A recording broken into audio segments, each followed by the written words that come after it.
Iran లో recent గా protest start అయ్యాయి because government strict rules, arrest and చాలా మంది కామన్ పీపుల్ అయితే సఫర్ అవుతున్నారు. ఈ ప్రొటెస్ట్ గురించి బయట వరల్డ్ కి తెలియడానికి స్ట్రీట్ వీడియోస్ ఒక్కటే సోర్స్. అందుకే ఇరాన్ గవర్నమెంట్ ఇంటర్నెట్ కట్ చేసి స్టార్ లింక్ యూస్ చేసి వాళ్ళని ట్రాక్ చేసి వీడియో స్ప్రెడ్ కాకుండా స్టాప్ చేయడానికి ట్రై చేస్తుంది. ఈ సిచ్యువేషన్ లో USA president Donald Trump sudden గా ఒక స్ట్రాంగ్ డెసిషన్ అనౌన్స్ చేశారు. ఇరాన్ తో బిజినెస్ చేసే ఏ కంట్రీకైనా యునైటెడ్ స్టేట్స్ తో ట్రేడ్ మీద 25% టారిఫ్ ఇంపోజ్ చేస్తామని. సింపుల్ గా చెప్పాలంటే ఇరాన్ కి హెల్ప్ చేస్తే యుఎస్ఏ పనిష్మెంట్ ఇస్తుందని మీనింగ్ అనమాట. యుఎస్ఏ గవర్నమెంట్ ఏమనుకుంటుందంటే Iran main income oil sales నుంచి వస్తుంది. సో ఈ ఆయిల్ మనీని ఇరాన్ గవర్నమెంట్ అయితే పీపుల్ వెల్ఫేర్ కోసం యూస్ చేయట్లేదు. Weapons, missiles, nuclear programmes and militant groups support చేయడానికి యూస్ చేస్తుంది అని. అందుకే యుఎస్ఏ చెప్తుంది ఏంటంటే ఇరాన్ కి ఆయిల్ మనీ వస్తే మిడిల్ ఈస్ట్ లో వైలెన్స్ పెరిగిపోతుంది అని. కాబట్టి ఇరాన్ ఆయిల్ ఇన్కమ్ ని కట్ చేయాలి అని యుఎస్ఏ స్ట్రాటజీ. దానికోసం sanctions, tariffs and punishments impose చేస్తుంది. అంటే ఇరాన్ తో బిజినెస్ చేసే వాళ్ళని కూడా పనిష్ చేస్తామని వార్నింగ్ ఇస్తుంది అనమాట. దానికి ఇరాన్ స్ట్రాంగ్ రెస్పాన్స్ అయితే ఇచ్చింది.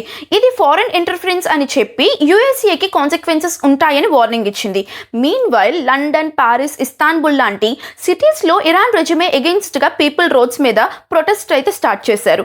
లండన్ లో ఒక ప్రొటెస్టర్ నా కొడుకు ఇరాన్ లో ఉన్నాడు, అలైవా లేదా డెడ్డా అని కూడా నాకు తెలియట్లేదు అని చెప్పారు. ఈ బ్యాక్గ్రౌండ్ లో Israel prime minister Benjamin Netanyahu stance clear గా ఉంది. ఇరాన్ గవర్నమెంట్ ఇజ్రాయెల్ కి బిగ్గెస్ట్ థ్రెట్ కాబట్టి ఇరాన్ లో ప్రొటెస్ట్ గవర్నమెంట్ ని వీకెండ్ చేస్తే ఇజ్రాయెల్ కి అడ్వాంటేజ్ అని నెతన్యాహు ఇండైరెక్ట్లీ సపోర్ట్ చేస్తున్నారు. ఆపోజిట్ సైడ్ లో చైనా మాత్రం ఇరాన్ ఇంటర్నల్ మ్యాటర్స్ లో ఫారెన్ ఇంటర్ఫరెన్స్ అపోజ్ చేస్తామని చెప్పింది.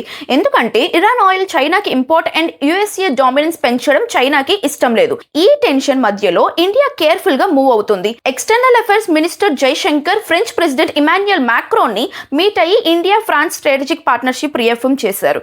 ఇది ఇండియా డైరెక్ట్ గా ఇరాన్ గాని యుఎస్ఏ గాని అపోజ్ చేయకుండా డిప్లొమసీ ప్లే చేస్తుంది అని క్లియర్ సైన్ అనమాట. ఎందుకంటే Iran oil and Chabahar port ఇండియాకి important and at the same time USA trade and technology కూడా ఇంపార్టెంటే. ఈ ఎంటైర్ పిక్చర్ లో గ్రీన్లాండ్ ఇష్యూ కూడా హైలైట్ అవుతుంది. వేర్ ట్రంప్ గ్రీన్లాండ్ యుఎస్ సెక్యూరిటీకి ఇంపార్టెంట్ అని చెప్పడం and Greenland lawmaker Aaja Chemnitz Greenland is not for sale అని రెస్పాన్స్ ఇవ్వడం USA global control mindset ని చూపిస్తుంది. కాబట్టి ఇది జస్ట్ ఇరాన్ ప్రొటెస్ట్ స్టోరీ మాత్రమే కాదు, ఇది oil, trade, internet control and global power balance కోసం జరుగుతున్న బిగ్గర్ గేమ్.